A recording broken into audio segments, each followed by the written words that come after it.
good morning from Kelinaya Raja Maha Vihara Temple. This morning, Bante Banyakara will have a press conference. So our team is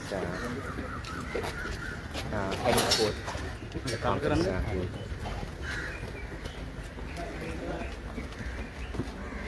Apa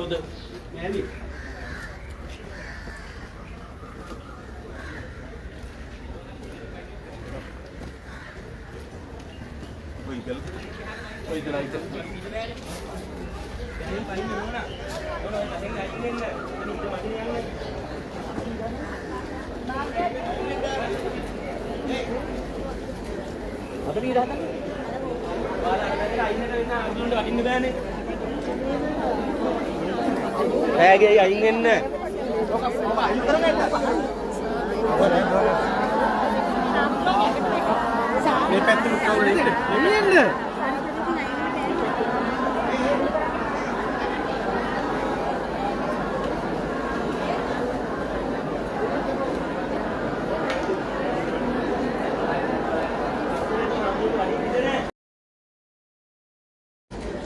Apa dia datang?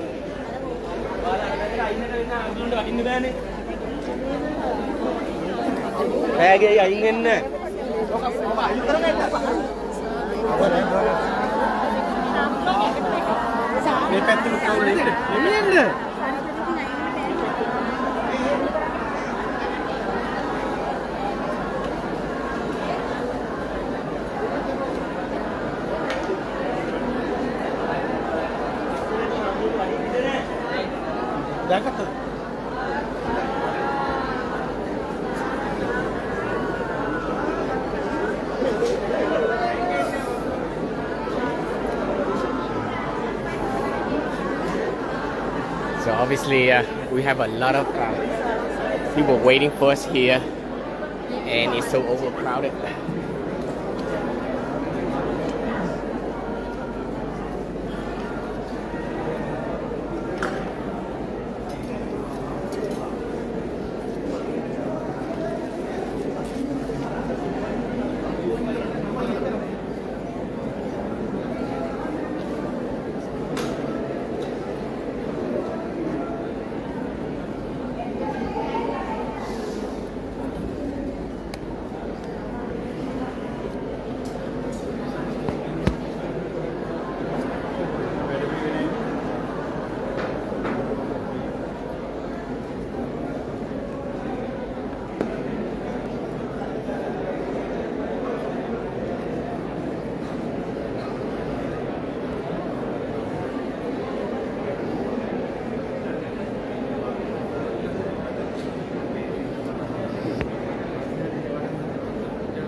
ජීවිතන සාධුකාරය දෙනකොට මේ සංකල්ප වාග්විල ඉන්නකම හරි ආසයි. මේ තා හරියෝගේ වාග්විල ඉන්න අපි දැක්කේ ජනාධිපති විද්‍යාලයේ මාන. අපේ ළමයින්ට වාග්විල ඉන්නේ බොහොම සාන්තෝ. වැඩි කිසිකම බේරන්න බෑ. වඩේ තමයි අපි හපාගයි. ඒ මට අනේ කරුණාවෙන් අභ්‍යාසකරුවේ දැන් බලන්න කිව්වේ පොරාලන් දෙපා ඉන්න ඉඳලා වැඩ ගන්න. අපි ඔය නිකුණයි කියලා ඕගොල්ලන් ඉතිරි දාගෙන ඉන්න ඉවල් යනවා කියන තව ඉවලින් නෑස් වෙනවා. පොරාලන් නැතුව ආරේ දින සම්පූර්ණ ඉන්න. ඉතින් වැඩ ගන්න පුළුවන් අපට. අපේ ළමයින්ට වාඩිලා ඉන්නේ බොහොම සාන්තෝ. වැඩි කිසිකම බේරන්න බෑ. වඩේ තමයි අපි හපාගයි. ඒ මට අනේ කරුණාවෙන් අභ්‍යාසකරුවේ දැන් බලන්න කිව්වේ පොරාලන් දෙපා ඉන්න ඉඳලා වැඩ ගන්න. අපි ඔය නිකුණයි කියලා ඕගොල්ලන් ඉතිරි දාගෙන ඉන්න ඉවල් යනවා කියන තව ඉවලින් නෑස් වෙනවා. පොරාලන් නැතුව ආරේ දින සම්පූර්ණ ඉන්න. ඉතින් වැඩ ගන්න පුළුවන් අපට. කවුරු හරි හිතනවා නම් පොරාලලා කාගෙන මරාගෙන පොරාගෙන ඉන්න වැඩ ගන්න ඕගොල්ලෝ යන්නේ අපායයි. මොකද මේ දෙක නරකම විද්‍යාවේ මේ අනුව දැන් බලන්න කියලා. ආයි සාධුකාරය දෙනකොට හැමෝම පරිමාණවල අම්බරණ වැඩලා ගන්න දැක්කා. ඉතින් වාසනාව දෙන්න කියලා නේ.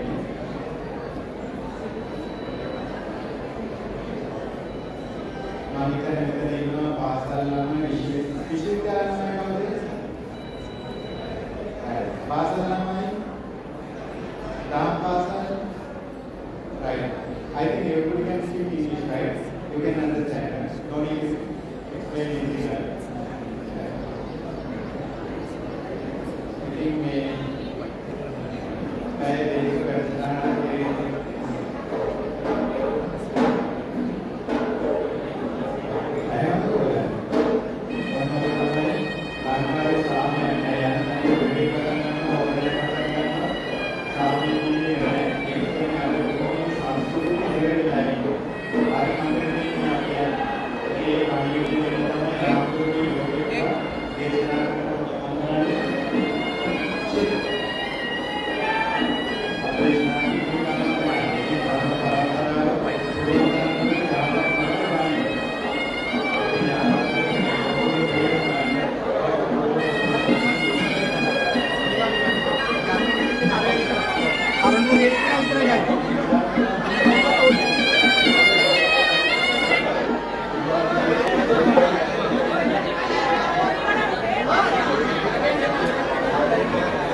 විතරයි ගන්න.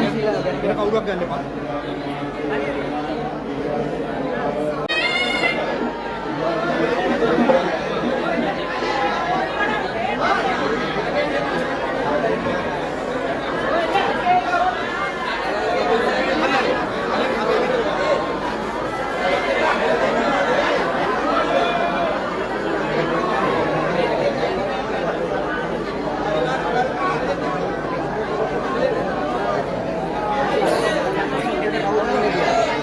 විතරයි ගන්න. වෙන කවුරුවක් ගන්න එපා.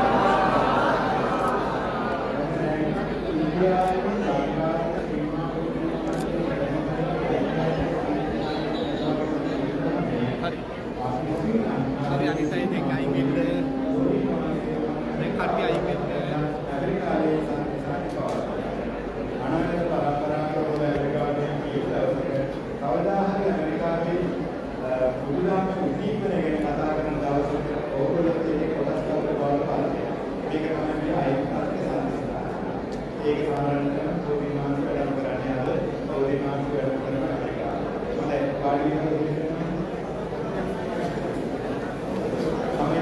විශේෂයෙන් පැහැදිලි කරන්න අවශ්‍ය අපි පඤ්ඤා කරනවා කියන්නේ හරිද? පැහැදිලි කරන්න ඕනේ ඕනේ කාලේ ගන්න ඕනේ වැඩසටහන කරන්න. ඉතින් මෙයා අපි උපමාන වැඩේ ඉන්නේ වැඩි වෙනාද ඒ අය රත්නනාමෝ ඒ රත්නනාමෝ මේ ආමුරුගේ විශේෂ දීපරක් මාර්ගය අදිස්ථානශීලී අරමුණ කරනවා දැකීම නැත්නම් ඕනෑම රූපාවලියක් කරනවා. ඒක මේ තරම මානවක විශාල ආදර්ශයක්.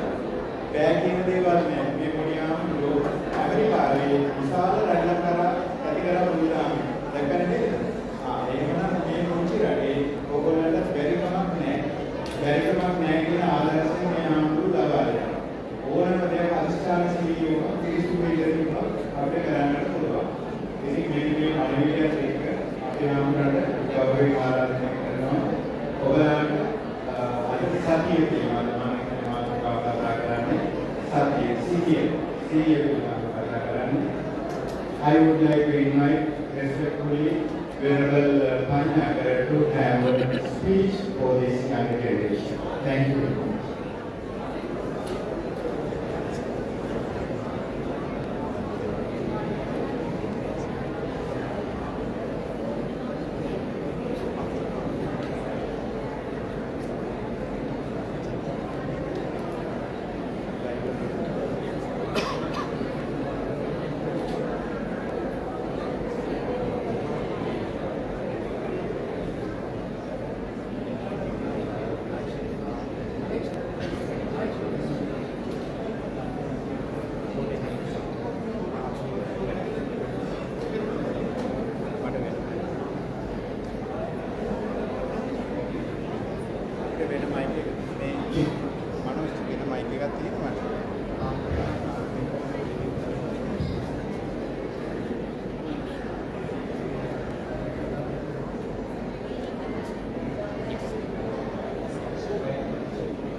There was speaking about this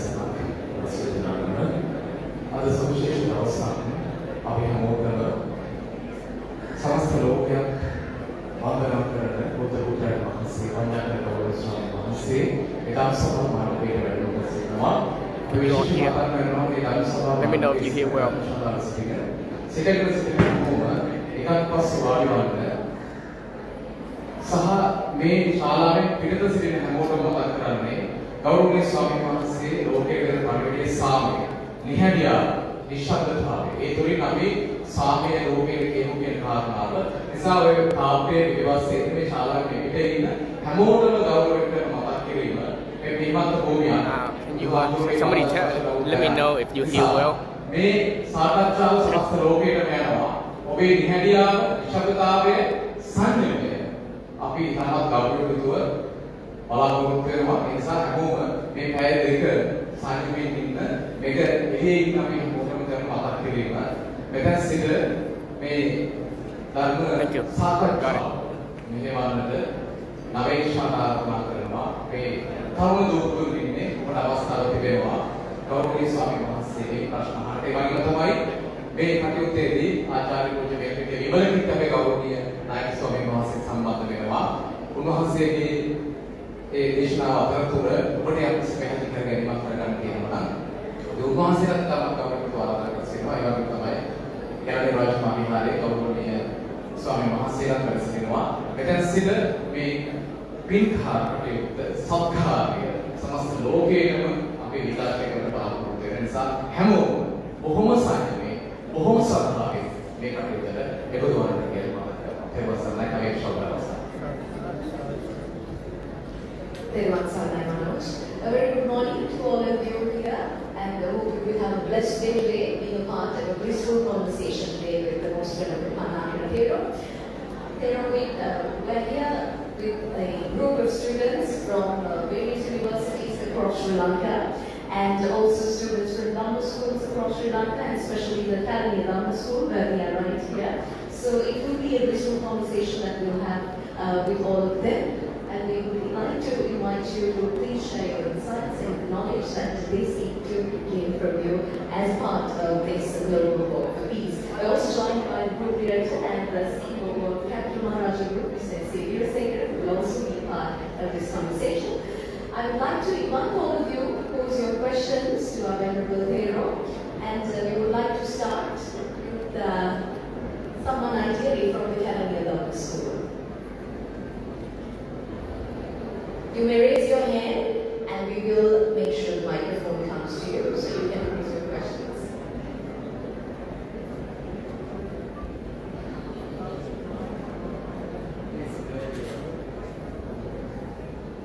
Yes, we have one question. You can tell your name and which Dhamma school or university that you represent and pose your question to the Venerable Hero. So this morning we have Bhante Banyakara has a small conference with the students. I have a question to ask. The Buddha taught that hatred is never ended by hatred but by love alone. When we witness injustice or conflicts in the world, how can we take action to help without losing our own inner peace to anger? Thank you.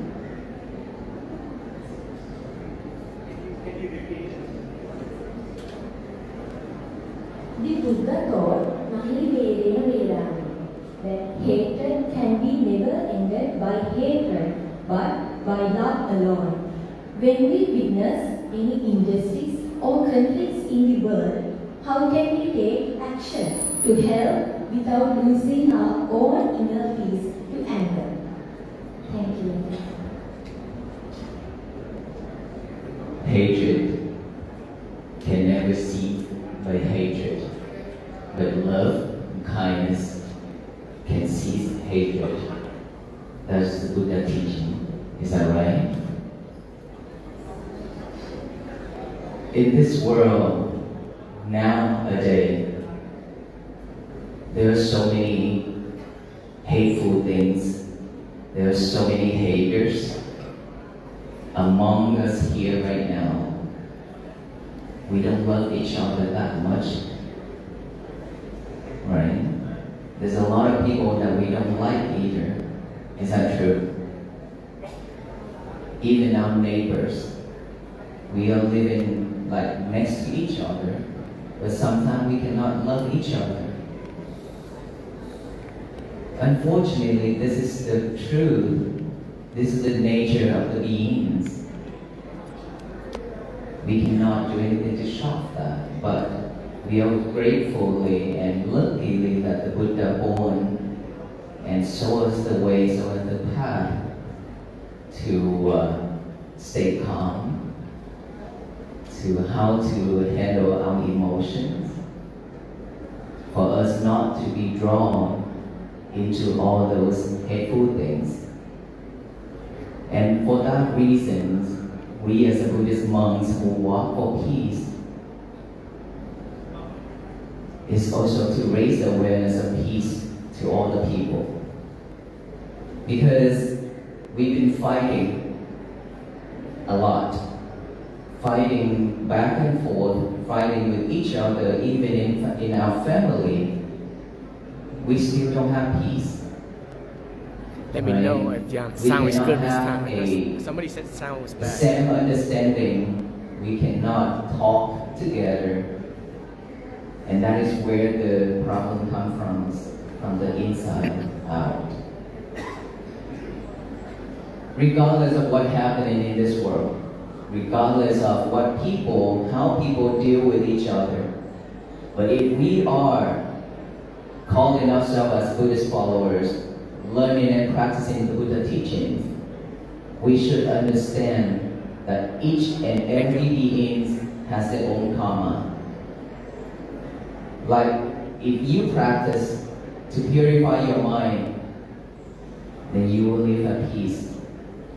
If you cannot practice to purify your mind, then you will live with suffering at all the time, at all time. And so, when we walk to show the world that loving kindness and compassion and peace is always there. It's just that you have to look at the people surround you as your relatives. If you can see they are your relatives, which they are, in many previous lives we already been our family members, husband and wife, mother and father, and students and teachers and friends, and so on. And the Buddha also said, in the future, we will repeat this samsara and we will meet each other again. Let's say today. Almost all of you and me, we have never met each other before. Is that right? But why now? Why at this time, right here, that we met with each other, and now we are listening to each other and sharing, and so much love and support to the Walk for Peace monks, and you willing to listen to my message. It's because in many previous lives, we have repeated this already. We have that seed. So now that seed is germinated, right? It bears fruit. That is why. It's the right time, right conditions. And so there will be no haters around us if we look at them as our family, our relatives. And of course, a lot of the time we cannot manage our emotion because of people saying such thing, people doing such thing, that we feel hurt. It's because we take that into as personal. We always react on everything and expectation. I am like this. Why do you say that to me? Things like that. We always put our ego in front. I am this title, I am that title, so on and so on. You know, when I walk in the United States, there are so many people curse at us, saying bad words. Step on the gas pedal so the black smoke cover all the monks. And there are so many protesters who protest us and saying that I lead the people to hell, and all the people who follow Buddha will go to hell. Things like that. But how did I react? I also react because I'm still a human, right? Do you know how I react? I look straight to their eyes, not the Buddha's eyes. But I look straight to them and say, may you be well, be happy, and be peaceful. That's how we should react. Then that is love, that is caring, that is compassion, that is peace. Once you react that way, you will have peace for yourself first.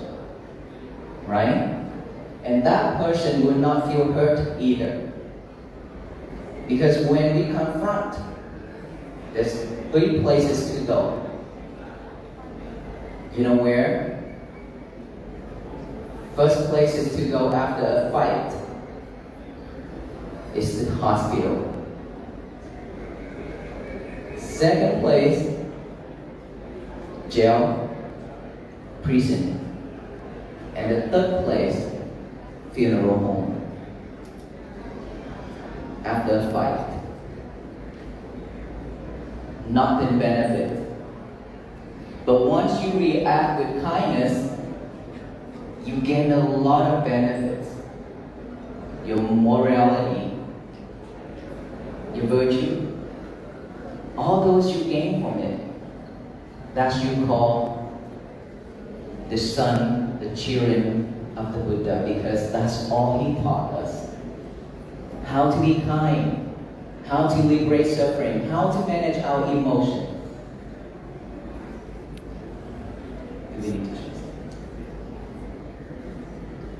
So as you can see here, we are also We would like to the bush and open offering to floor the for another Bodhi question. tree. I'd also like to This is the request tradition you to of stand Sri Lanka as well. to pose a question to the Venerable King.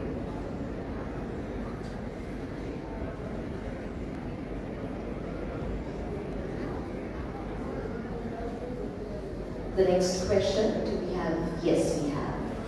Tell your name. I'm Samadhi Kolya from Sri Kalani Grammar School. Venerable Sir, you have said that we must establish peace at home before seeking world peace. That for those of us living busy lives, what is one practical mindfulness habit we can use to stop external stress from entering our inner home? We couldn't hear the Could you please repeat the question once again? And keep your mind in focus. Venerable Sir, you have said that we must establish peace at home before seeking world peace. For those of us living busy lives, what is one practical mindfulness habit we can use to stop external stress from entering our inner home? Thank you, sir. The peace that we always share is from within, right? Peace can never come to us from whoever out there. Regardless of how great and how wonderful that person is, they cannot bring peace to the world. And yet, there were so many ancestors and so many brave people who have tried many things, many different ways to bring peace to the world. But that can only affect to a portion of the world, to a very little amount of people, but not for all beings. Is that right? Us as Buddhist monks are the same thing. We are not walking to fix this world. We are not doing that. We are walking to raise the awareness of peace that is always begins from within. Once you be able to stay calm, patiently, mindfully, look back within, you will find peace. Let's say earlier I mentioned, when people give you lemons, when this world throwing lemon at you, throwing rock at you, and bitter melons at you, you always react with anger. Then there will be no peace. But if they throw in lemon at you, just take those lemons and make some lemonades. Okay? If they throw in rock at you, take those rocks, decorate your own garden. If they throw in bitter melons at you, which Sri Lanka eat a lot of sugar, probably a lot of diabetes, cook that bitter melons, consume it, that can cure diabetes as well. So, if you can react that way, be kind to some lemonades. Okay? If they throw in rock at you, take those rocks, decorate your own garden. If they throw in bitter melons at you, which Sri Lanka eat a lot of sugar, probably a lot of diabetes, cook that bitter melons, consume it, that can cure diabetes as well. So, if you can react that way, be kind to the haters, be kind to everything that comes to you without expectation, you'll be able to stay calm and peace. And of course, all that has to come back to mindfulness technique. Without practicing mindfulness technique, we cannot earn that peace. So we walk to show you the key. Peace is already been with you, never left you. All you need to do is just use that key, unlock that box where you have kept seed, peace, and happiness inside, and you have left it somewhere. You forgotten it. Now unlock that box, freed it. You will live at peace, with peace. It's because when you be able to breathe in and breathe out with awareness, you will feel peaceful. For most of us, for all of us, we have to breathe in and breathe out to keep us alive. But seems like we died a long time ago because we never pay attention to our breath. We just breathe and breathe just like a robot. Right? So now, mindfulness technique is to add awareness to that breath. In, out, thought pop up, that monkey mind pop up, jump right here and jump right there. If you be able to see that monkey jumping, catch it. Tell that monkey to stay still, right here. And then you breathe in, breathe out, that monkey jump again. This is the nature of the mind. The mind is keep thinking and thinking rapidly. Within 1 second, there's millions of thoughts, right? So if we are mindful enough, we will see all those thoughts pop, rising and falling like this. That is how we train our mind. And now if you hear noise, if you hear sound, for most of us, we are distracted by those, right?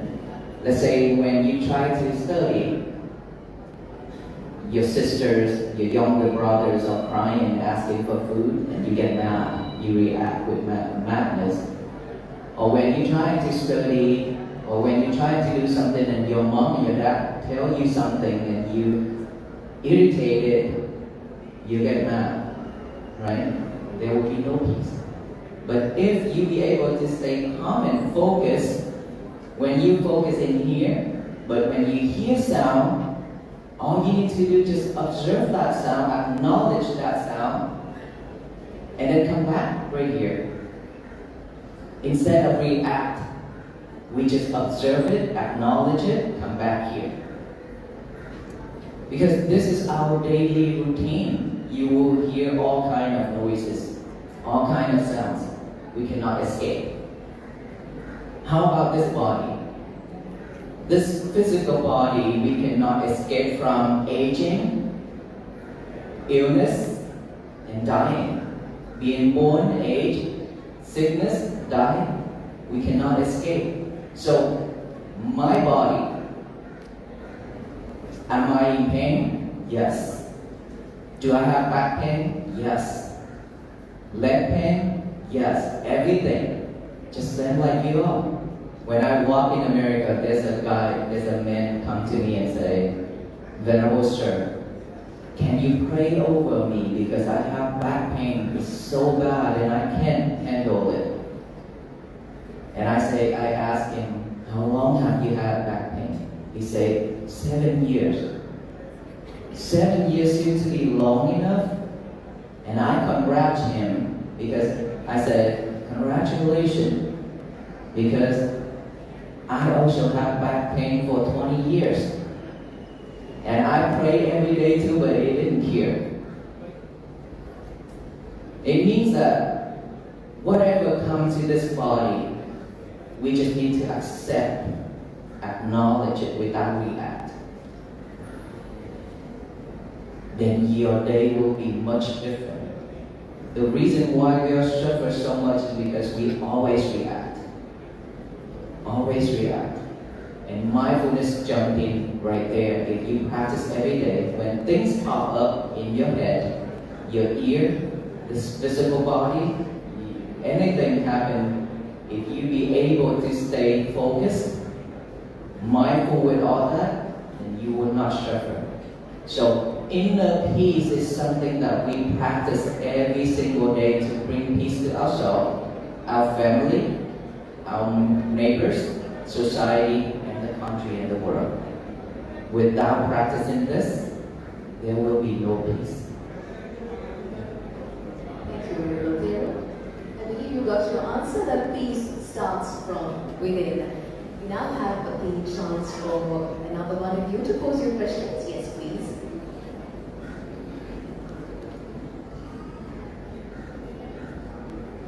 I'm Shimala Mahadevi from JSS Jordan. Venerable Thera, my question would be, what is the most effective way to practice loving kindness toward individuals we find difficult to work with or disagree with? Loving kindness is also a practice, a way of practice. This is one of the ways that you should practice. And loving kindness is something that you can radiate it to the others. Okay? If you have time every day, just sit down and relax. Breathe in and breathe out. Just relax like that. And then scan all the way from the top of the head down to the bottom of the feet. Okay, look through it and then relax. Try to relax your whole body and your mind. And then now you think of yourself. What I did is I put myself in front right here. Close my eye. I imagine of my face right here. Face expression must be relaxed. Smile. Okay, not like tense. Okay, relax the face. Give yourself a smile, and then look at you in front of you. Even though you close your eye, look at it. May I be well. May I be happy. May I be peaceful. May I be free from all kind of sufferings. Just like that. Just imagine of yourself and then repeat that message. May I be well, may I be happy, may I be peaceful, may I be free from all kind of suffering. Slowly like that. You keep doing that to yourself until you feel cool and calm and relaxed. That kind of feeling, sensation that you have never felt before. Keep doing that until you feel that sensation, okay? Now, you can spread it to the next person. Who is the next person that you should radiate that metta, which is the person that you love, but not a different sex, which is if you're female, you have to radiate that to your mother, or a teacher who also female, because you don't want to do it to the opposite sex because you will attach to that person. Okay? So may my mom be well. Imagine of her face. Just capture that best image of her and then put it right here. May she be well, may she be happy. May she be peaceful. May she be free from all kinds of suffering. Keep doing that until you feel like she is at peace and you are also at peace. Now you can move to the next level, which is a different sex. And then keep spreading that way out to the one that you hate, the hater, and all kind of beings, just like that. But always have to start from yourself. You have to do it for yourself first. You can apply this every time before the breathing method practicing.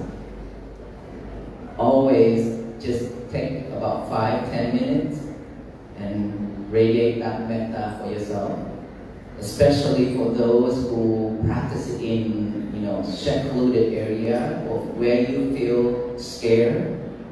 You can radiate that metta for yourself first before you practice the breathing. Thank you. We have another young gentleman. Practicing. Always just take about 5-10 minutes and radiate that metta for yourself. Especially for those who practice it in secluded area or where you feel scared. You can radiate that metta for yourself first before you practice the breathing. Thank you. We have another young gentleman. Let us get you the microphone, please. I'm Nishan from University of Visual and Performing Arts.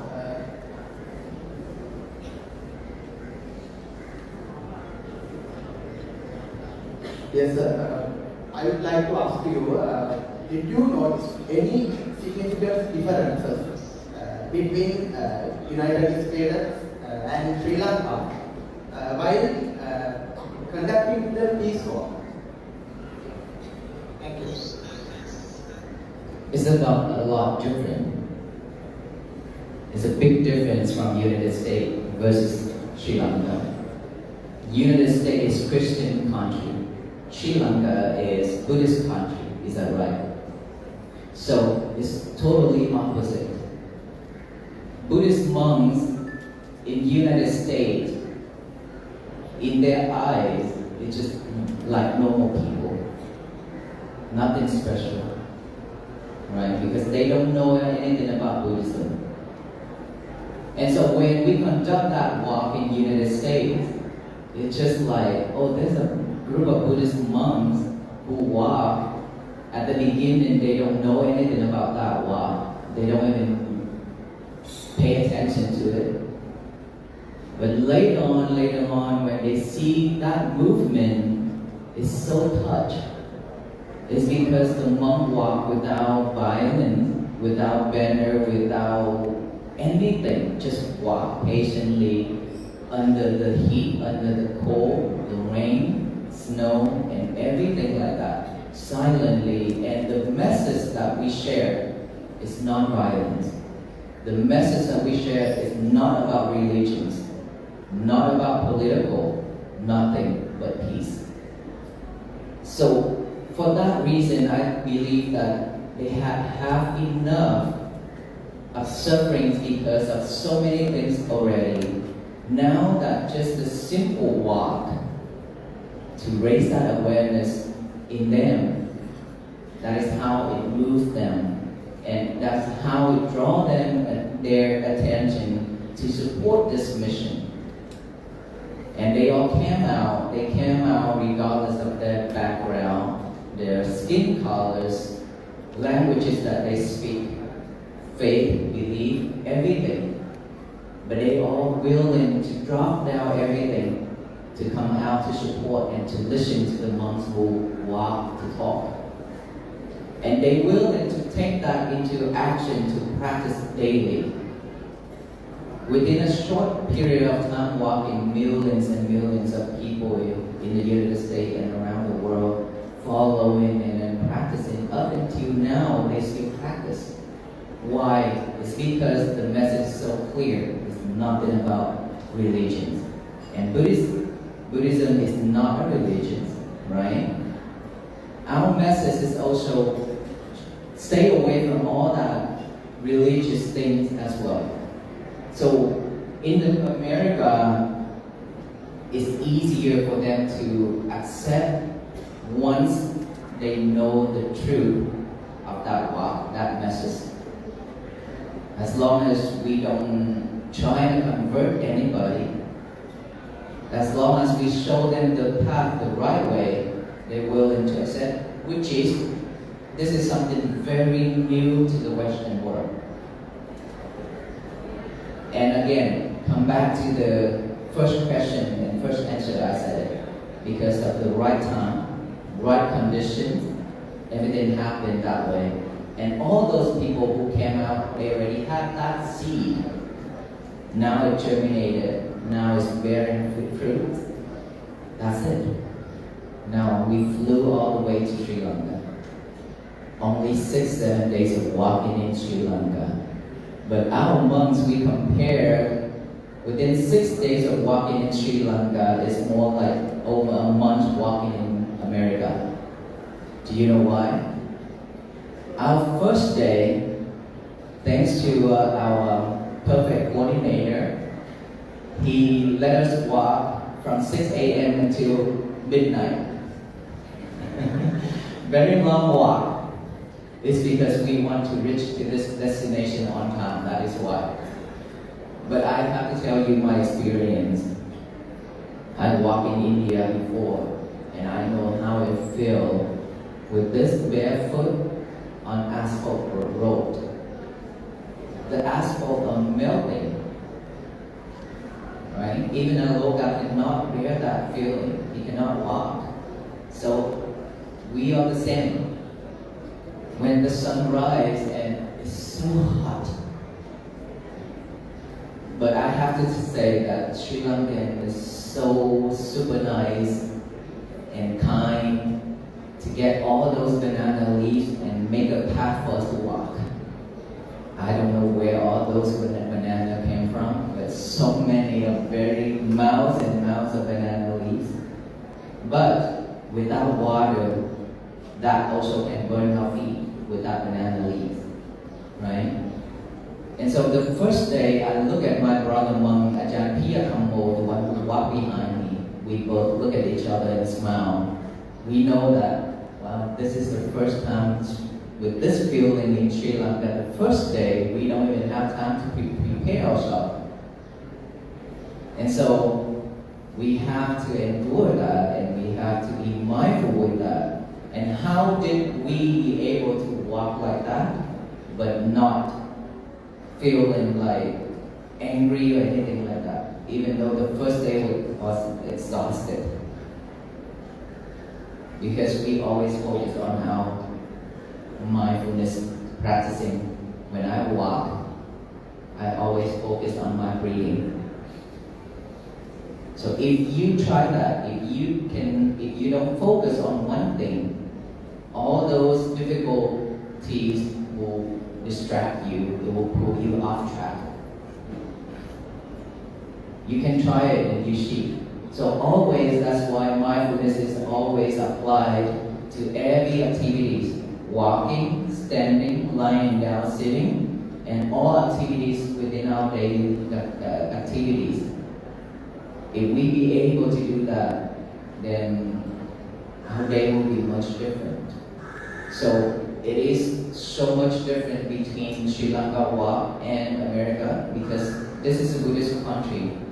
And all these lovely people already know how to worship the triple gems, how to offer, and we receive offerings to the point where we feel tired on our hands as well. And so much love to the point that they come out and try to grab us as well. And I have to tell you one thing, that is also not mindful. Even though those are trying because of love, because of hospitality, nothing wrong with it, nothing wrong whatsoever. It's just that we will lose the most important thing, trying to gain a very little thing, which is merit and hospitality, but we lost the big message, which is peace, right?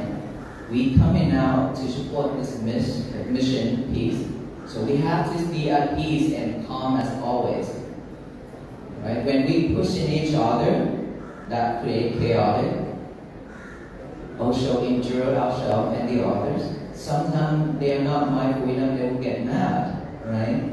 So we didn't do the right way. But understandable, still love, still care. But I truly hope that this message from today will apply to all the people around the world in this country, so that later on, if there will be another mission or some other ones who walk on the same path, it will be better for all of us. I always say to my people, and wherever I go, I always say this thing. If you sacrifice your life, you sacrifice your time, your money, your family, everything, to come to the temple, to come to support one of the mission, always have to bring home peace and merit. If you come home with anger, unhappy, suffer, then don't do it. Don't waste your time. Because all those times you could do something better. Right? So I hope that this message is clear for all of us, so that we can learn it and then we can change that later on. And we still love you all, even though sometimes it is very stressful when people try to grab the monks, but it's still understandable and we still love you all. Thank you. Thank you very much. And for there, we also have another question.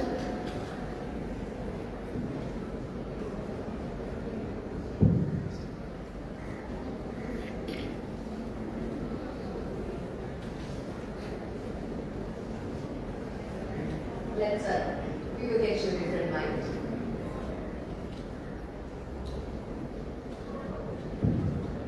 Venerable Bhante, I'm Dilip Singer from University of Colombo Faculty of Medicine. So, as a practicing doctor like one day, so patients come to us and we give medicines and we cure the physical disease. It's true, one should be attached to the patient, but we give medicine and cure the physical disease, but still our patients are suffering in this cycle with no discoverable beginning, samsara. So the constant thought in my mind is that we are curing the physical disease, but we are not actually helping them to escape from samsara. There's that dilemma in my mind. So am I actually curing them, or am I just curing them temporarily? So that's the thought in my mind. Okay, how would you advise me?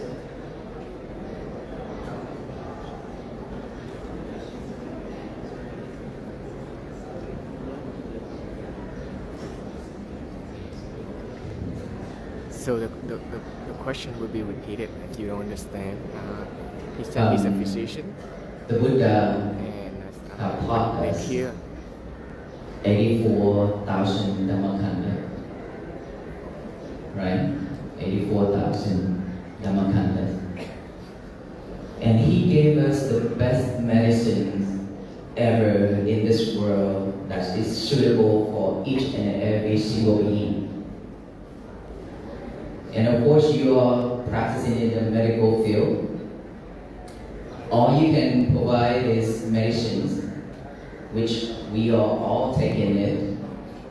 The difference is, there are some type of medicines, instead of curing, they try to keep that illness kind of longer period of time to get more benefits and things like that. So there are different mindset when we make medicines, right? A different doctor, different field, different mindsets. We cannot speak on all of those, but because of all those medicines can help people ease their illness, which is bring peace to their body, right? They are not suffer because of that pain. Like when we walk, without medicine, we cannot walk that much because of painful. That is why we need you. That's why we need doctor and nurse and all those kind of medicines. But we have to be mindful when using the medicine and providing the medicines in the right way so that we don't commit into bad karma. That is the most important thing. Now come to the mind. You're right, because the medicines are just to cure this physical illness, but the mind illness is the most important thing that medicine cannot cure. That is why the Buddha is being born to show us all those medicines. Just like one time when there's a venerable monk, he was really bad in memorizing. Within one vastu, 3 months of Rani retreat, he could not memorize the sutta, very short Dhammapada. And then he was trying to learn and he couldn't memorize it. And his brother monk asked him to disrobe and go home, and he cried. And then the Buddha knows that, okay, this is his time. The Buddha came and gave him a piece of white cloth, asked him to use it and do like this, right? And then he realized Nibbana. He realized and he became enlightened because of seeing this from the white cloth, it changed in the color because of this rubbing, right? That is the best medicine that's suitable for him, but it doesn't mean that it's for all of us. And there's a lady who Buddha told her to go take a shower and then the water coming out. down to the feet and sitting in alignment. So all those techniques is based on the parami that we have. If we have good parami, we could enlighten just listening to one of the senses. We can become enlightened right away. That's why Buddha said, if you are wise enough, practice diligently mindfulness technique. Within 7 days, the fastest you can get to Nirvana stage. Slower, 7 months. Slower, 7 years. But we will go there regardless. If we want to get out of this samsara, then we have to practice diligently. So mindfulness is what we really need to cure this samsara sickness. Because when we listen to the Dhamma talk itself, that cannot shift our life. We cannot become enlightened just to listen to the Dhammakanda without practicing. If we just listen to the Dhamma and then go home, back to normal, then we keep on repeating ourselves life after life. That is why when we listen to the Dhamma, we have to take that into action and practice. That is the way to cure this mind, to get out of this samsara. So it all depends on all of us. Now let's say if you like to meditate, then that is suitable for you on sitting meditation. Like you are sitting like full lotus right now. That is best for you, but not for the others. But maybe she would do loving kindness, then she keep on practicing loving kindness. One day she will realize something.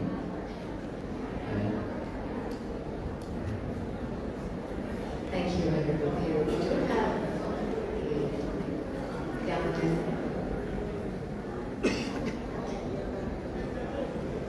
I'm Michelle from here. I am national diploma in engineering Colombo. What is the essence of Buddha's philosophy as you understand it? I believe she's asking what is the essence of Buddha's philosophy. It's very simple. Like we already understand, we already know that Buddhism is not a religion. It is a philosophy, the way of life. The way of life, the way of living. That is why we have to practice to see the truth of this samsara. We have to understand it right. Otherwise, we keep on repeating ourselves into the religious thing. We are repeating ourselves like that, generation after generation. That is why our Buddhism is become one of the religion in the world who also practicing all these spiritual things. Not just in Vietnam, not just Sri Lanka, Thailand, and everywhere now have the same thing. So the way of life is how we live mindfully, how we live with kindness, compassion, and how we bring peace to ourselves and the others. Just imagine, if you practice loving kindness, all those people surround you will love to be around you. But if you don't practice loving kindness and you always have an anger mind, then the people around you, they will leave one after another. Right? Let's say in this crowd right here, when I talk, when I try to deliver my message, if I'm with the angry mind, would you stay here and listen? Of course not. It's because I'm making it fun, first. Secondly, I'm still mindful on my speech. And this is the truth that I want to share with love and kindness. That is why this energy brought you back together and keep you staying here. So, in the village where we live, if there's a one person who commit into a really bad karma, then of course all the people around always have to watch out from him, and then we scare as well. But if there's a person who lived peacefully and always brought peace and happiness to the people around in that village, of course we all always wanted to be surround him, that person. So practicing the way of living in this life for ourselves and for the others, that is the Buddha teachings. How to liberate all kind of sufferings. Once we are not suffer, we don't want the others to suffer as well. Because we understand the suffering, the root of it. And we are afraid of all those. So we understand that all the beings also the same. That is why the Buddha born to teach us, to show us the way, show us the path. But again, he said, don't listen, don't believe in what I said yet. You have to take that into action. Practice it. Once you practice, you get the result. Now you choose to believe, to follow or not. And of course, the Buddha cannot drag you along that path. He already saw this path will lead you to happiness. And this path will lead you to suffering, samsara. Whichever path you want to walk on is totally up to you. He cannot take your hand and drag you along. Can never do that. So the way of life, the way of living in this world, we have to do something for ourselves first before you can help the others. But live peacefully and happily and practice the Buddha teaching to liberate all kinds of sufferings. Thank you very much, Venerable Thero. We've been talking about kindness and empathy. We've stressed on those two qualities so much, and I believe all of you here are young leaders. And of course, a leader should always be kind and empathetic. Those are two qualities that a leader must have. And of course, we have Mr. S.C. Veerasekara, who has been a great leader for many years, leading different groups in different companies. I'd like to ask you, how important is it for a leader to be kind and empathetic towards those around him? Namaskar, Venerable Theros. Theros are mine. I don't think there could be any leader in the absence of kindness, compassion. Because, why you call a leader? Because you always look out for the person to have some assistance, help, motivation, guidance. All these things that we expect from a leader. So why are we calling a leader? I mean, we have this Western teaching of, differentiating what's from a leader. So that leader, as per Buddhism, is someone who can look up and, have some empathy that he or she would help you develop yourself. So that I'm sure that in the absence of kindness, compassion, there is no leadership. Thank you. Thank you very much, Mr. Veerasekara. Venerable Thero, you have been leading a group of the Mahasangha throughout this work, and you have also witnessed so many devotees from different countries also coming in to support this global mission. What is your thought on this, about how every leader in each country, whatever the position that you may hold, whatever the group of people that you may lead, how important is it to be kind and empathetic towards those following you? Many people call me a leader of Walk for Peace, and I say, no, I'm not a leader, I'm just a person who walk in front to receive a lot of things. But I go eat after everyone, I go sleep after everyone, and everything after everyone. So nothing good about leadership. And so when we walk that far, and there's so many people ask, can we do it yearly in the United States? And now after that, the walk in the United States, and there's different countries also invited us to come to walk. They always say that we are shuffler too, not just United States. So can you come and walk in our country?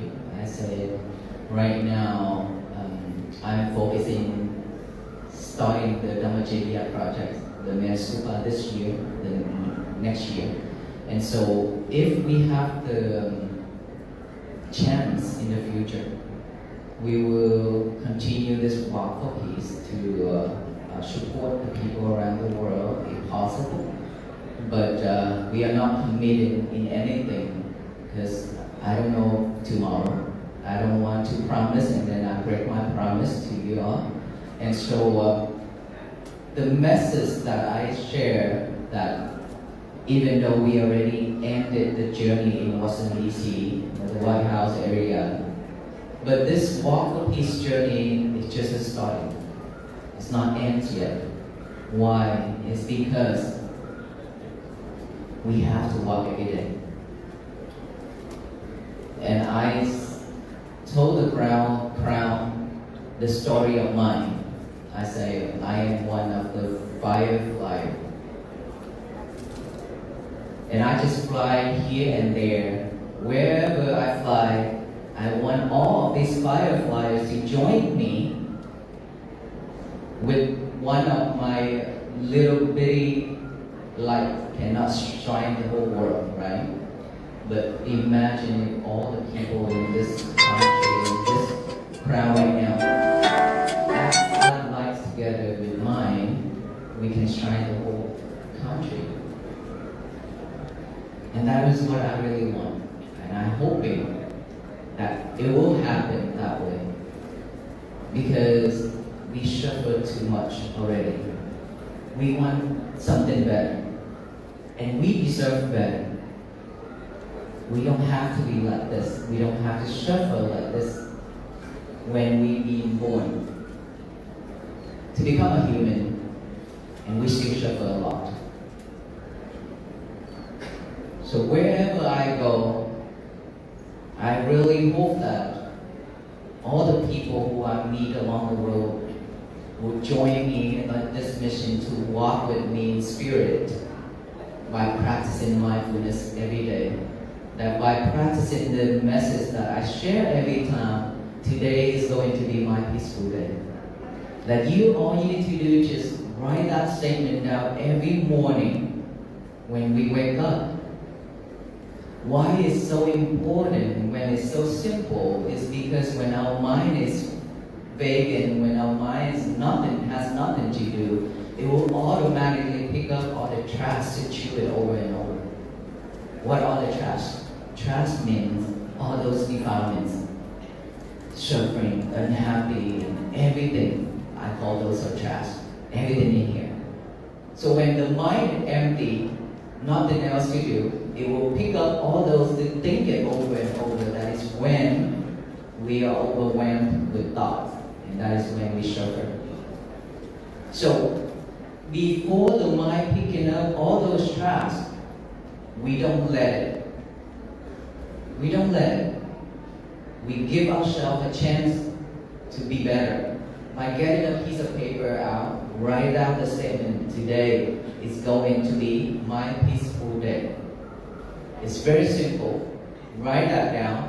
When the mind with the hand is pairing it with each other, by writing that, you are practicing mindfulness. And then you read it over and over with your eyes. Now your eyes and your mind is pairing with each other, practicing mindfulness, concentration.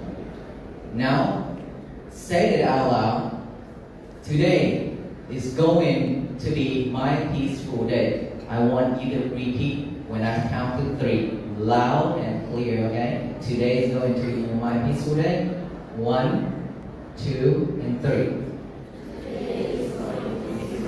I want to hear you louder.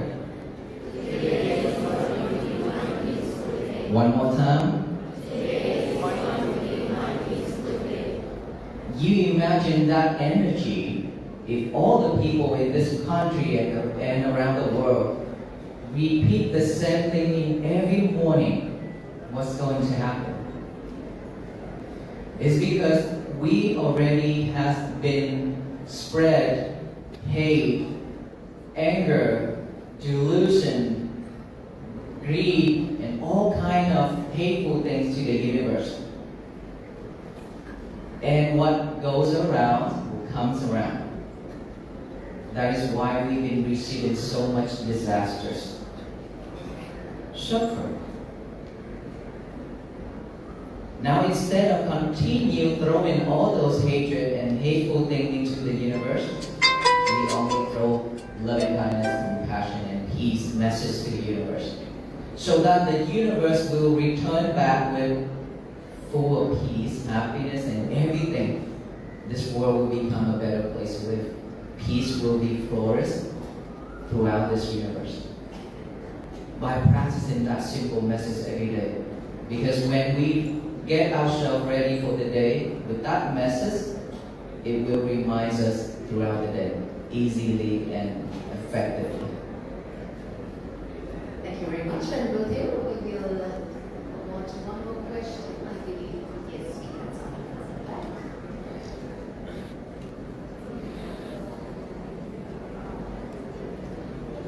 Venerable Pankaj Hero, I'm representing BCA's private campus as the deputy head of law school, and also I work as an attorney at law here in Sri Lanka. So I'm actually studying the political background behind this ongoing war. So I know in order to cover the impact of the Epstein files on Trump and the so-called powers of USA started this war. So you are basically doing something here that even international law organizations couldn't do. So first let me appreciate your effort and the effort of your crew to,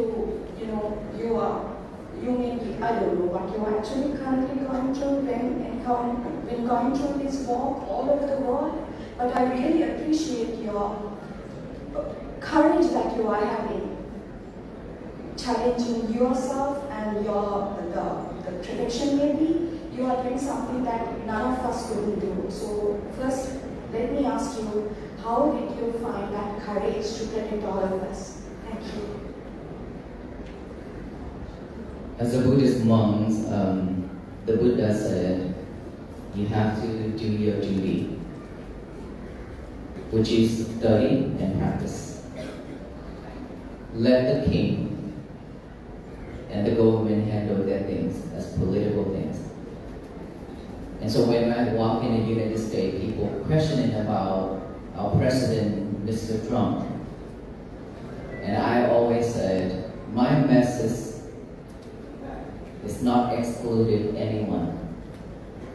All civilians need to listen. Our government also needs to listen, regardless of what background and who they are. Because this is peace. This is what we seek in every single day. This is what we worshiping every single day that I mentioned in my talk. I said that this. We are Christians, we are Catholic, we are Buddhism, Hinduism, Taoism, all those religions in this world. We practice every day. And all that religions in common, we have one similar common religion that all beings are worshiping for every single day, which is the religions of peace, compassion, and loving kindness. All beings need this. All beings thinking of this every day because we suffer. That's why we need peace. That's why we need love and kindness and compassion. And so when we walk like this, we are not trying to fight anyone. We are not trying to criticize anyone, regardless of what people throw in at us. Remember, lemons, rock, bitter melons. Remember, regardless of what they are throwing at us, we receive them all with kind. That is how we practice the Buddha teaching. And so, when it comes to the political point, we are not allowed to discuss anything about that. But we have to do the thing that we're supposed to do to bring peace to the people who are ready to receive the message and who are ready to practice the Buddha teaching to have peace for our life. So, regardless of what's going on in this world, war, conflict, and all those things, I know it's very difficult for us to bear all those feelings and difficult for us to stay still, But let us think this way. The more we add to it, the more sharper it is. It cannot sharpen anything.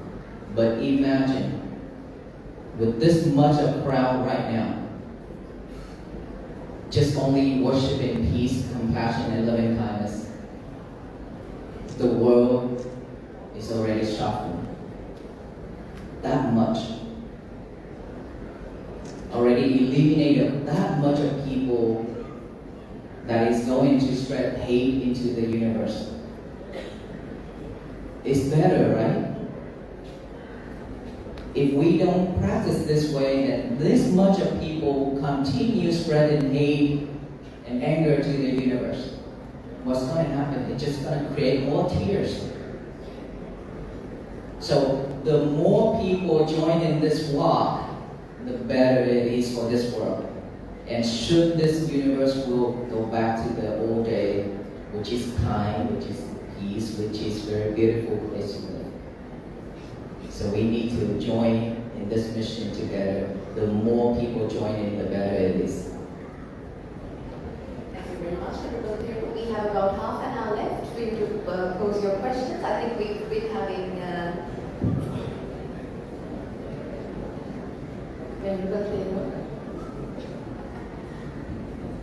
I'm Pavisarami Hindi from Dharmadevi Balika Vidyalaya Kilipathgoda. Venerable Sir, what are some ways that we can do to promote peace as young school children? Thank you. Yesterday I talked about the students. How many of you have cell phone? Raise your hand. Students. How many of you have cell phone with you? phones. How many of you have cell phones with you? Mobile phones? Raise your hands. Mobile phones? How many of you have mobile phones? Okay, with you. How many of you love playing games? How many of you love playing games? Games on the phone? Video games? How many of you love to surf the internet? How many of you like to surf the internet? Don't be shy, okay? Internet එකේ surf කරන්න කවුරු කැමති? හැමෝම ඔගේ කැමති නේ? Okay. Probably because of the situation, because of materialities, we don't have enough, and it's not when our living is not wealthy enough, so that's why we don't have a cell phone. But in those developing big countries, let's say America,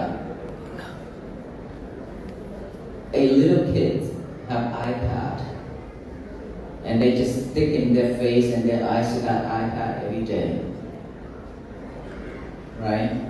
Playing game, go online, Facebook, YouTube, TikTok, everything. But now we are very great. You must be grateful because we don't have those yet.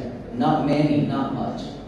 But still, there are many other things that also pull you off track as well.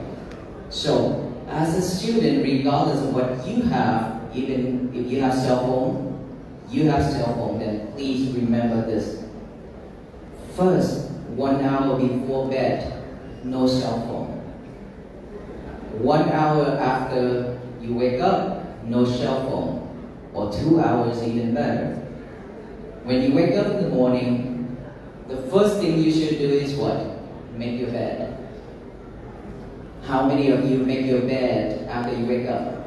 It means that you need to clean and fold your bed sheet and everything. Raise your hand. Okay. Some people are just like this, afraid. I only do half. When you wake up, you make your bed, you fold, you make it look nice and neat. That is practicing mindfulness. You clean the bed, you clean your mind. After that, you go to the bathroom. For those who have cell phone, this is going to be the habit of using the cellular phone, which I call your lover. In the United States, when I walk, I call that cell phone as a lover. Okay? So if you bring your lover to the toilet and talk,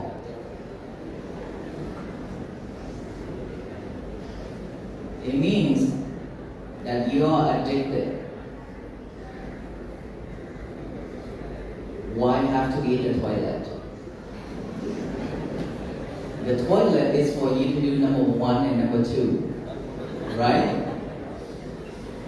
And it does smell good or no? Of course, it doesn't smell good at all in the toilet. Then why do you take your lover to the toilet and whispering with each other? Sometimes you are unmindful, you drop your lover into the toilet bowl. Now you have to buy a new lover. And you don't know there are people out there waiting for their turn too to go to the toilet, to talk to their lovers. So you have to be kind to them too. Okay? All those are fun, but it's serious. Because this is going to be the habit in the future if you are not yet developed that. All the students, all the people in those developing countries, they use the toilet in the bathroom a lot. Sometimes when you go to the bathroom and you hear talking. What are they talking?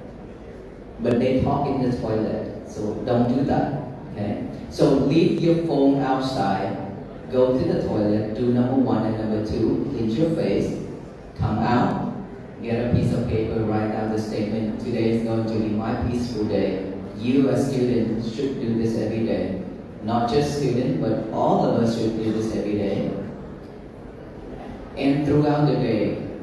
Yesterday I encouraged the school to apply mindfulness class into school system. And this is what I have a vow for. I vow that all the school will apply this mindfulness meditation class into the school systems to support the students. Remember, the more the technology is rising high, the virtue also going down. The mind is going down. Now you don't have cell phone, you could remember a lot of things, right? But in America, I asked how many phone numbers that you actually can remember. Only 2, 3, 5 phone numbers that they could remember. Versus 15, 20 years ago, they could memorize the whole phone book. What's going on right there? What's happening? Because we depend on technology. We live and depend on it. We are not using this anymore. So this is shrinking. It's supposed to be like this, now it's shrinking down like this every day. Later on, maybe when we just sit here, have I eaten yet? Have I dreamed yet? We're gonna become like that if we let ourselves go that route. So if you don't have technology yet, you must be grateful. If you do have technologies in hand, you have to be clever enough to use it the right way. And apply meditation, mindfulness meditation in school and at home.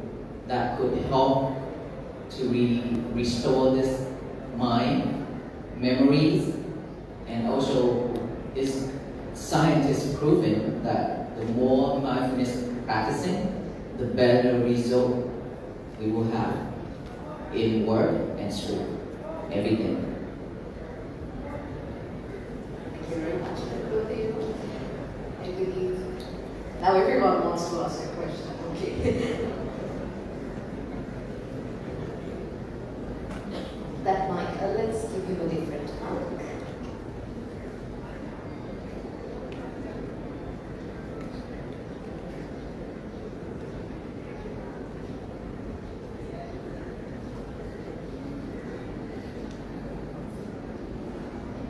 I think you have to switch it on.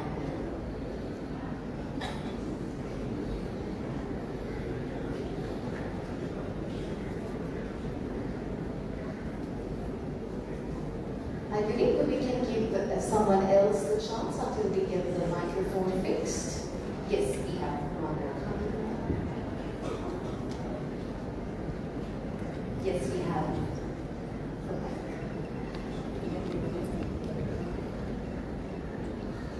Hello.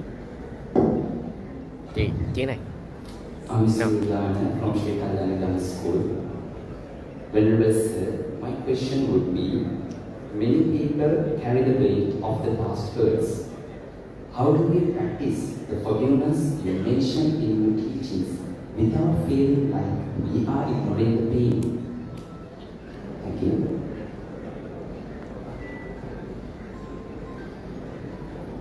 Mindfulness and loving kindness. Loving kindness has no boundaries. No boundaries whatsoever.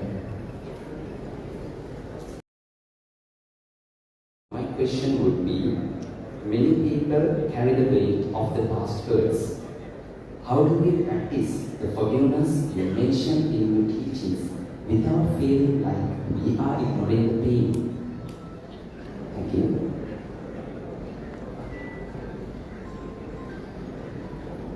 Mindfulness and loving kindness. Loving kindness has no boundaries. No boundaries whatsoever. You know, we talk about a lot. Things we should care and love each other and so on, and forgiveness and things like that. But we forgot one thing, that is beings. There's a lot of beings in this world suffer, but they couldn't speak. They couldn't say what they want, which is all kind of animals. So that is why the Buddha told us loving kindness, and loving kindness is no boundaries. Regardless of that person is your enemy, feel any because they are suffer, because they are your relative, then there will be no stopping point, there will be no wall between all of us.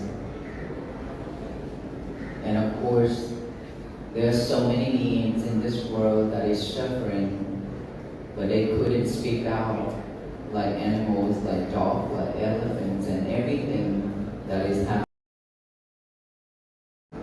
Regardless of that person is your enemy, feel any because they are suffer, because they are your relative, then there will be no stopping point, there will be no wall between all of us.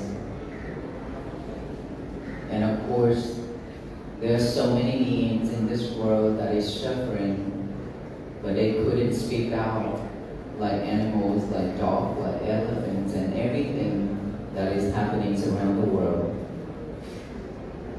And as we have the mindset, we know what is wrong, what is right, but they don't. They just live based on their food, they fight for food, they fight to survive. That is the lie, that is why they suffer in those rooms, in that room. And then, when they die in that animal form, they're not sure that they'll be able to be born as human being again, because they continue committed to that karma. And so, we as human beings, we have to open our heart to all beings, not just a human, but to all beings, so that we can practice and become the true children of the Buddha.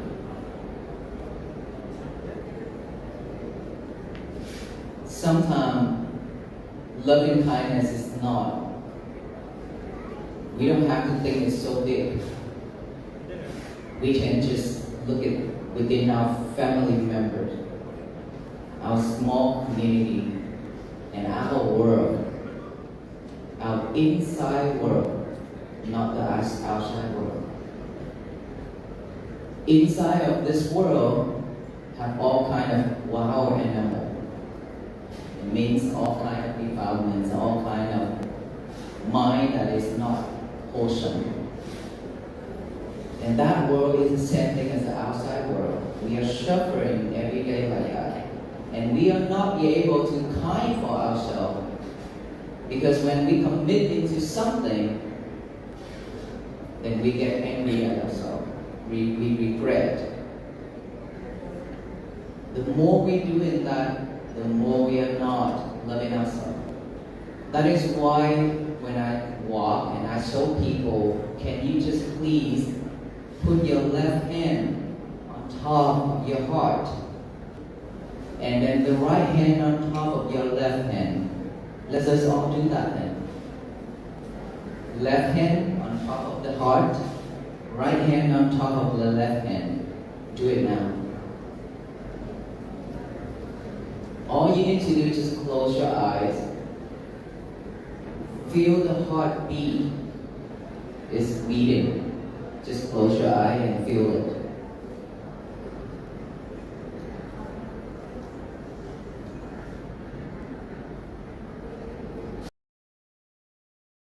Let's all do that then. Left hand on top of the heart, right hand on top of the left hand. Do it now. All you need to do is just close your eyes. Feel the heartbeat is beating. Just close your eye and feel it.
Because of unwisdom, I have done wrongful things to all beings. I am now asking for forgiveness. Because of unwisdom, I have done and committed into unwholesome things that hurt my soul. I'm now forgiving myself.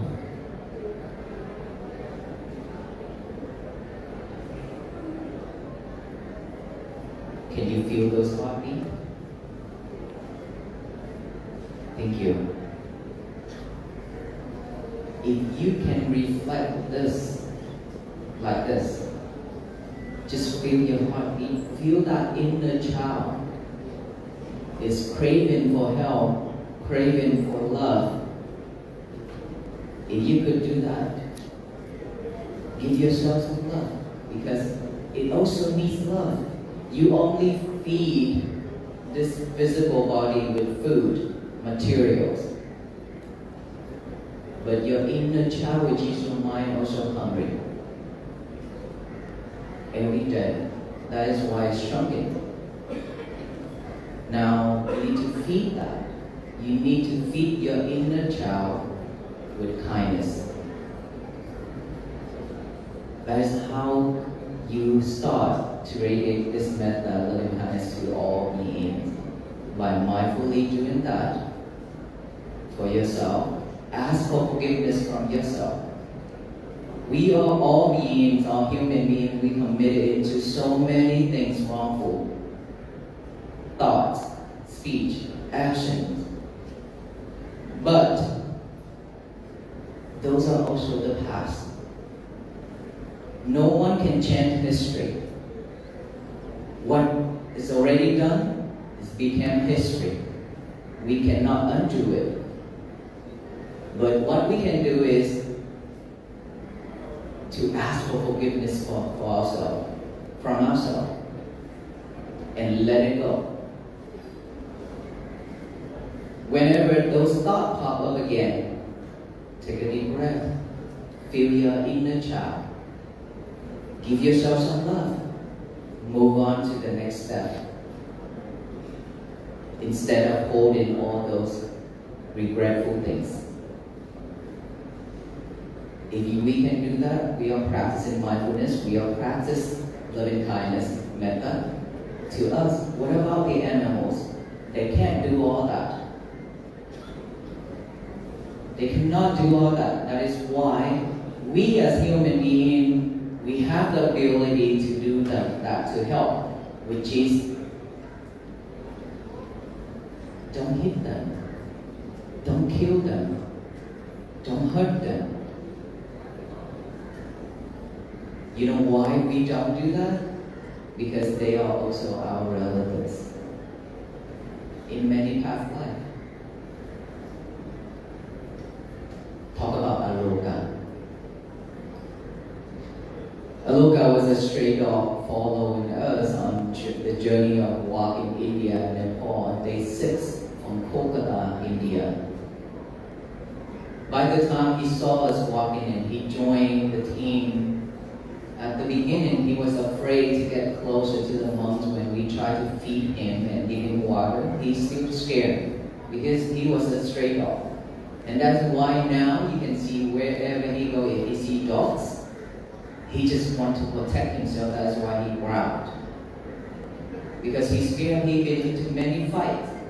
Even though when he walked with the monks, he encountered a lot of fight with the wild animals and dogs. That is why he always protected. But why he stick with us that much? I truly believe he was a monk before too. It's just because of Sila Devi, he became a dog. And now he found the way again. That's why I named him Aloka, light. Hoping that he will find the light of wisdom to liberate all kind of suffering, to gain the nirvana stage. That's why I named him Aloka. It means that we have some type of connections in the past. That is why he followed us that way. That is why now he's on the peace mission. Same like the monks. There are so many people who love and care for him. He has millions of fans, followers, all over the world. So they care for him so much. You know, the journey for him to come to Sri Lanka is very difficult. And not many people wanted him to travel. They care and they protect him. And they also talk about me not caring for him too. But I always say, he has his own mission, same as the monk. Even if we die, we are okay with it. We are happy to die to bring peace to some people. Just a stray dog could do that. It means that there are so many more animals out there could be able to do that. It means that we have the connection together. If you learn the Buddha teachings, we'll find out that in many suttas, Buddha talk about that dog is watching out the goal that he was buried in his previous life, and now reborn as a dog, and then just staying there and watch out those goals and things like that. Remember? So tell us that they are our relatives. And in the future, we will become relatives again. So we should protect them, their life, because they don't have the ability to protect themselves. But instead, they keep on killing to keep them survive. So no boundaries for loving kindness and compassion in Buddhism. Tell us that they are our future we will become relatives again. So we should protect them, their life, because they don't have the ability to protect themselves. But instead, they keep on killing to keep them survive. So no boundaries for loving kindness and compassion in Buddhism. Thank you, Aloka. We have more questions, I believe, yes. Dear Honorable Theatre, I am an undergraduate in the City of Vocational Technology, Lakmananda. Today, we all, especially youngers and students, use social media as also AI technology, especially AI technology for their learning and notes. How we can use this AI technology to make peace in people's heart?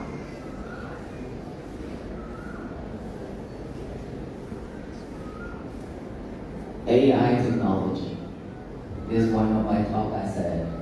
When we eat, nowadays AI can do a lot of things for us, which is wonderful. Nothing wrong with AI, okay?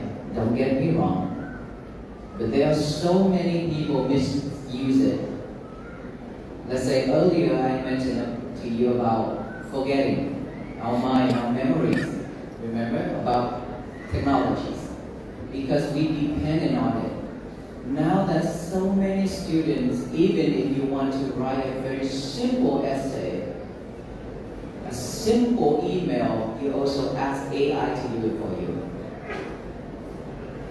What's going to happen? Back then we can calculate the map with using this. Now we don't use this anymore. We use AI to solve the problem for us. So if we keep doing that to ourselves, we are not us anymore. We are just a robot. And sometimes there are people go online and ask AI, what should I do about this? How should I think about this? Hello, it's you, it's your mind. Why you ask AI? AI cannot eat for you. AI cannot breathe for you. Right? So if we be able to manage the uses of technologies, then we are in a safe hand. But if we not, we depend on it, and if we misuse it, we will ruin our life. We will ruin our life. Always try to solve the problem with this first. Until you are overwhelmed, until you are out of resource, then now you can ask for help. Ask AI for help. But before you use this, don't touch, don't ask. Instead, ask your mind. You should do that.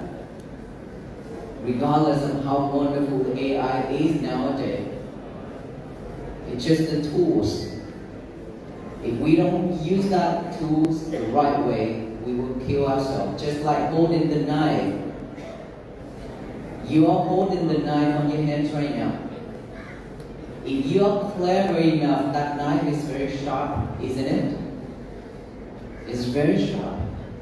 If you're not mindful, if you're not clever enough, you will slice off your skins, you will slice off your fingers, your ears, everything on this body.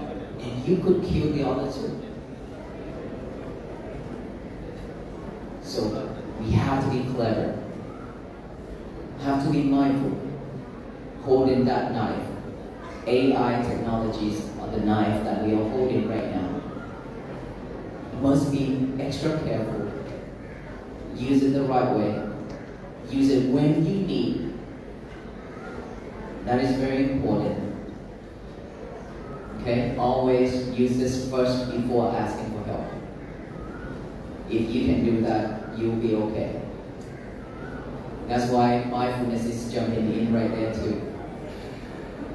Thank you very much, Mr. Piero. Unfortunately, we are coming to the end of today's discussion. I believe there are so many questions that all of you were prepared to come and ask. However, we're really short on time, so we're going to have to wrap this discussion. Before that, we'd like to give a moment to our venerable Mr. Piero also to add some thoughts to this discussion.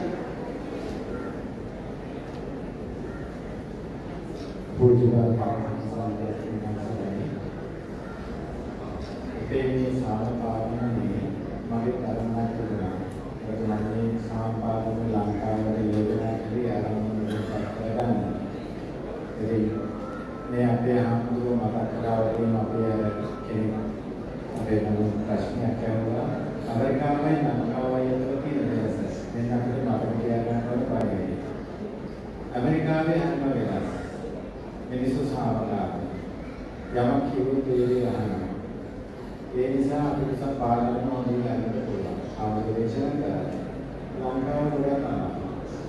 ඒක එක පිරිසක් ඉන්නවා මේ community තමන්ගේ ජීවිතයට ඇතුල් කරගන්න. තව පිරිසක් ඉන්නවා වන්දනාමාන කරලා නිවන් දැකීම. ඒ වන්දනාමාන කිරීමම නෙවෙයි නිවන් දැකීම. ඒ තුලින්ම උත්සාහ කරන්නේ මිලිකිලා මේ වන්දනාමාන කරන්නේ යෑමේදී අපි කියන්නේ අසතුටක් ඒදෙකට. අපිට අවශ්‍ය සතුට ගෙනියන්න. අපිට අවශ්‍ය සාමයේ ඉදිරියට ගෙනියන්න. මේ ස්වභාවයෙන් එක්ක සාමයේ සතුට එන්නේ. ඉතින් අපි මේ කිලෝමීටර් 100 ගණනක් අපි පහ කරගෙන මේ අවිදින්නේ ඒ ස්වභාවය ඔබට නැවත දෙවර ගෙනියන්න නෙමෙයි. ඒ නිසා ඉගෙන ගන්න පාඩම සාමයේ සතුට ගෙනියන්න බුදුහාමුදුරන්ගේ ජීවන දර්ශනය පුරුදු වෙන්න ඕන උත්සාහ කරන්න. ඉතින් අපි මේ කුංචි ධර්මයන් මට කුංචිලිකව මගේ අරමුණත් එක්ක මට දෙන්න තියෙන පණිවිඩය තමයි අපි වැඩිහිටියන්ගේ ක්‍රියාකලාප අපි අමතක කරනවා. අපි නම් යෞවනයෝ හැටියට අපි අපගේ අලුත් පුරුදු වුණු අලුත් දැකීමේ යුක්තව අනුන් විවේචනය කර අනුන්ට දේශ නොකර තමන් හැදෙමින් අලුත් ලෝකයක් ගොඩනගන්න උත්සාහ කරනවා. මොකද යහපත් දේවල් තමන්ගේ ජීවිතේට ගන්න. මේ සාමපාත ගමන අදින් අවසන්. මෙතනින් අවසන් කරන්න මගේ බලාපොරොත්තු නැහැ. අපේ දරුවන්ට මම ඇමරිකාවේ හිටිය අපි අනාගත පරම්පරාවට මේ ලැබෙන පාඩම ආරම්භ නව ලෝකයක් උදා කිරීම මගේ තරමයි. ඒ නිසා මේ කුංචි දරුවෝ එකතු වෙන්න මාත් එක්ක එකතු වෙන්න අපේ හාමුදුරුවෝ වඩනවාද මාත් එක්ක එකතු වෙන්න එකතු වෙලා අපේ ලෝකයක් ගොඩනගනවා. ඒක එකතු වීම කොහොමද කියන එක මට තාම ඔළුවේ නැහැ. ඔබ උදව් කරන්න මට කොහොමද මේක කරන්නේ? සමාජ මාධ්‍ය පිළිබඳව කතා කරලා ලෝකේම නරක සමාජ මාධ්‍ය කියන්නේ ලංකාවේ තරුණ පරම්පරාවේ පාවිච්චි කරන තාම නාටකීය.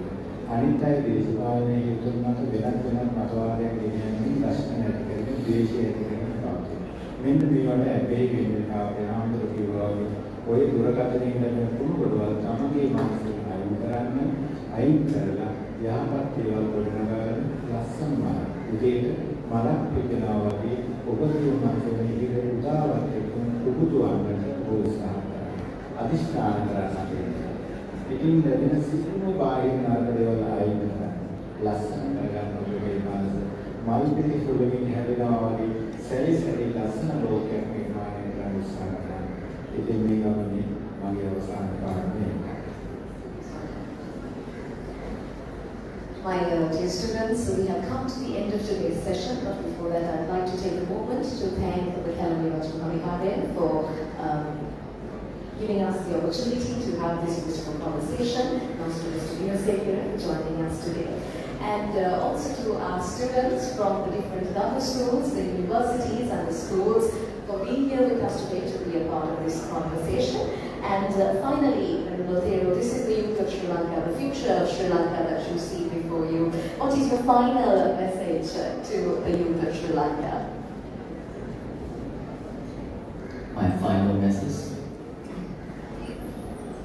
today is going to be all peaceful and practice like that. I think that I have covered a lot today, and we should take that into action. And don't waste our time anymore. We don't have a lot of energy and time left in this world. So utilize your life as a human being. Do that before we leave this world. Because we don't know if we'll be able to reborn as a human being again. For that reason, always practice mindfulness and repeat that message every day. Today is going to be my peaceful day. Thank you so much, and may you all be well, be happy, and be peaceful with all the merits that we as the Buddhist monks who walk for peace, who have cultivated during the walks in India, USA, now Sri Lanka. I would like to share it to all of you here and all the beings here. May you all always be well, be happy, and be peaceful, and always have a great teachers to guide you to practice the Buddha Dhamma and liberate all kinds of sufferings, attain Nirvana. Namo Buddhaya.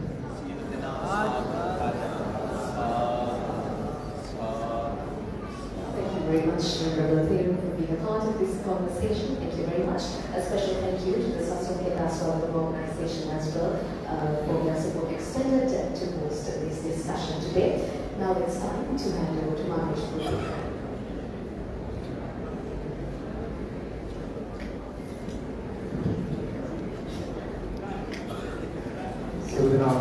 ඔය විදිහට මසුන් කරගෙන ඉන්න එළිය සිටින අයත් ඔය විදිහටම ඉන්න ගෞරවනීය ස්වාමීන් වහන්සේට පරිශුකාර පූජා කරනකොට සමරෝධිලා පූජා කරනකොට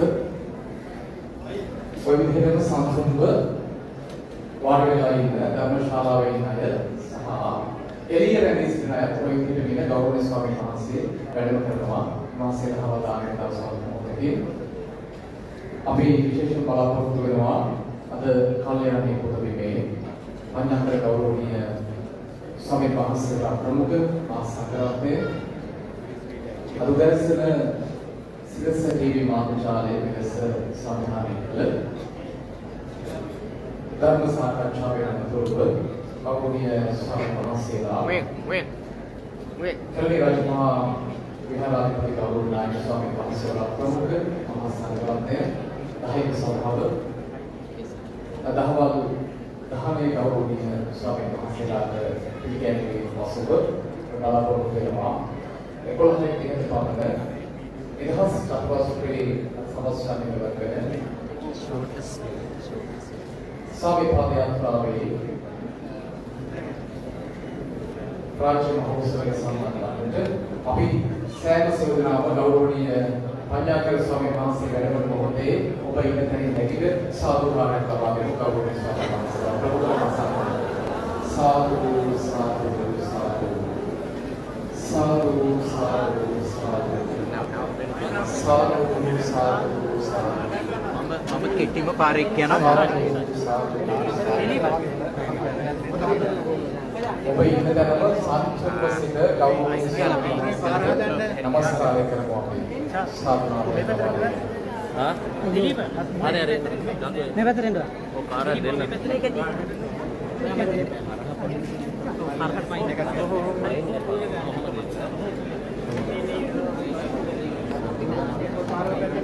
ගෞරවනීය ස්වාමීන් වහන්සේ මට ඉඳ ලබා දෙන්න. හැමෝම පස්සේ කරලා ඉඳ ලබා දෙන්න ස්වාමීන් වහන්සේ වගේ. අපි යන්නේ පාර යන්නේ ඉතින්.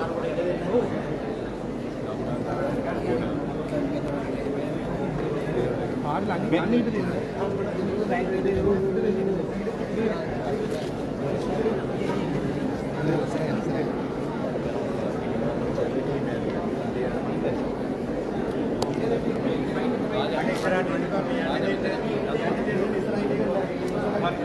ස්වාමීන් වහන්සේ වඩින මඟට ලබා දෙන්න වහන්සේ උදානවා නිහඬතාවය බොහෝ වගේ කරන ස්වාමීන් වහන්සේ නමක් වහන්සේගේ දේශනාව මේක පැටලේ කකුල පැටලේ ඒ ස්වාමීන් වහන්සේ සතා පස්ස හරි යස ගෞරවනීය ස්වාමීන් වහන්සේට සාදුනාට පස්සට වෙලා යන්න පස්සට වෙලා බෑගේ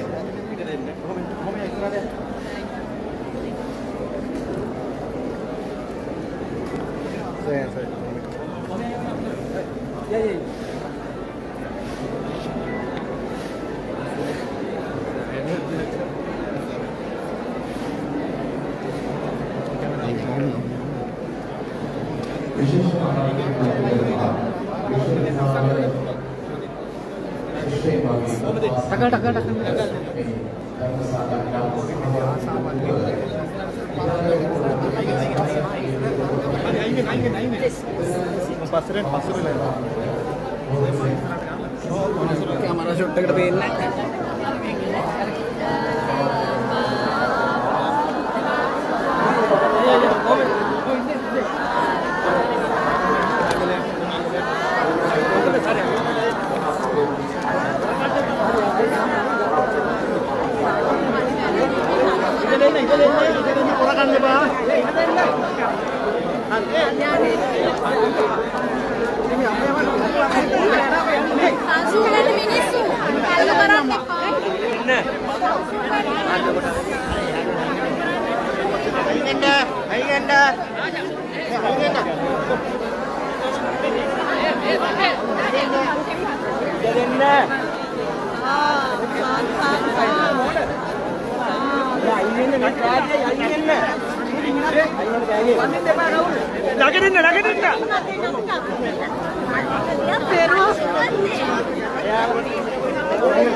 I'm part of our team.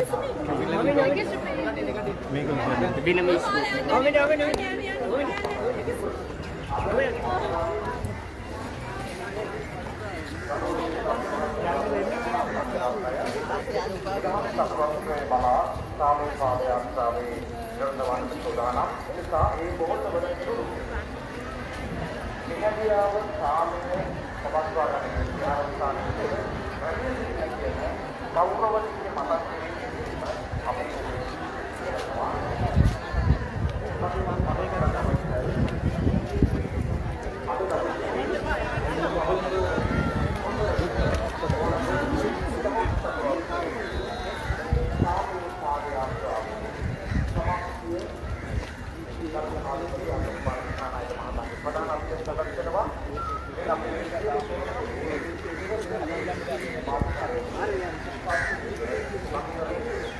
So to conclude the talk this morning, what the plan is to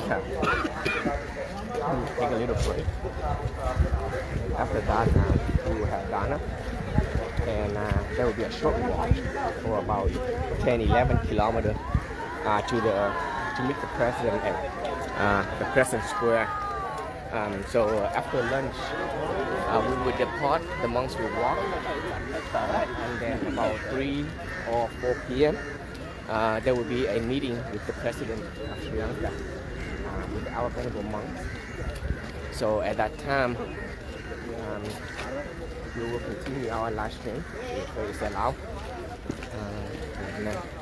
So there will be a short walk for our venerable monks later on, 10-11 miles.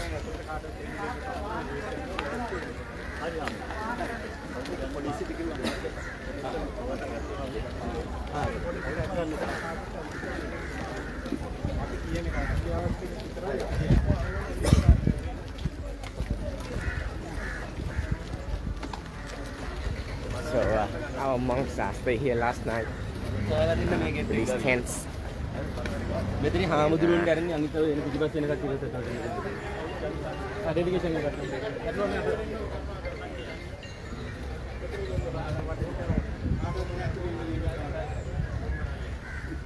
That's it for the live stream this morning. Hope you all have a good night in America. And for those who still follow our time here in Sri Lanka, we will continue another live stream when the monks are meeting the presidents.